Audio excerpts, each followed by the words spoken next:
Hi everyone, welcome back to my channel. I will be drawing Howl today for you guys from Howl's Moving Castle. It's literally probably my favourite Ghibli or Ghibli, depending on how you want to say it, movie. I absolutely adore it and I adore Howl, so it's just no-brainer. I wanted to do it. And hopefully there's some of you out there that absolutely love Howl too, so you'll enjoy this piece. And the other thing to note, guys, as you would have probably noticed as I was drawing at the beginning of this video, I did sort of put in the outline of a face to the left of him. As you can see, it kind of looks like they're almost looking at each other from the positioning of it. And I've got to say, I didn't, think of everything before drawing this picture. I didn't, create a small little visual for myself of how I thought it would look. As you can see that, the color of his jacket there was like, how am I going to draw that? How am I going to put that in? Because depending on where it goes, it'll look different. So anyway, by this stage, I realized I didn't want a person there, and I started drawing the light source, or what would be his magic, in front of him. So by this stage, I had gathered, kind of what I really wanted this image to look like. This was my main sketch that I wanted to go for, and I was perfecting it. So I was making sure that the light source in his eyes truly reflects the light source that is going to be in front of him. And then it was a case of putting down the base water paints. The thing is, though, that I think for water paints there is a much higher need for finer, crisper lines, and being careful with your line art in terms of the sketch that you do with your pencil. Because I think when you're just going over something with, thick, heavy kind of colours that aren't necessarily water paints, it's much easier to then cover them up. But with something like water paints, if you're not going in really heavy with what you're using, it will mean that those lines will show up.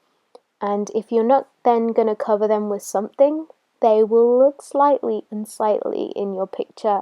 Well, not necessarily unsightly. I mean, sometimes it does add a nice effect to your image, but yeah, it's just something to think about and be careful of if you want a really neat, really crisp looking image at the end. But I'm not fussy. I mean, I still think that you can create quite a nice effect even if you do leave them in, so don't worry. Okay, right now what I'm doing is I'm rubbing out this sort of area of his collar here to the left, as you can see, and I've rubbed it out. And the reason why I've done that is because I want that light source on his face to come from there. And I did that specifically whilst I was, painting, going through this process, just to show you, particularly that light source is going to be really heavy and, strong, and that needs to really reflect on his face.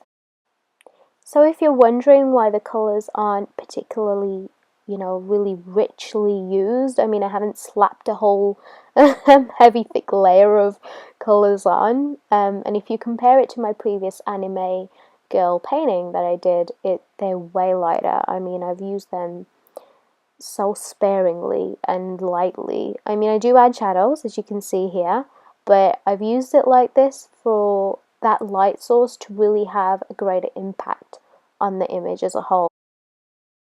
So as you will soon start to see, it will really show the impact on his hair and his face and his clothing. The closer that it gets to the light source, the lighter it becomes, the less sort of colour there is, because this light source is supposed to be the main attraction, really. I mean, we all know Howl is the main attraction for everyone, but we'll let this light source have its little moment. And so, as you can see, I've started painting in that light source, and it's yellow in the middle and then sort of purplish towards the outside. And that's really because I wanted an element of night to be somewhere in this picture, and the fact that this magic is, kind of breaking into that darkness and breaking through and lighting up the sky is just a wonderful thought to me.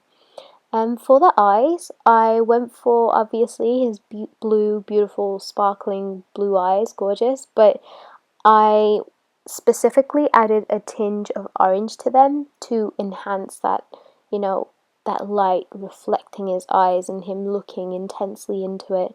And I just thought that that would really add a beautiful effect, and it came out pretty well, considering, you know, how his face is placed in the image, where it sort of kind of sits in relation to the light and the way that the light sits in front of him. I was quite happy with that.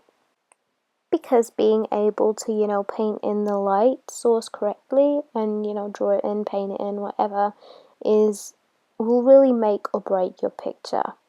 And so I started on the line art, and it was a bit of an odd one for me because I haven't really used a fine liner over water paints before. But it has a wonderful effect, so I would definitely recommend it, you guys, if you're wondering how to kind of make that image a little bit crisper.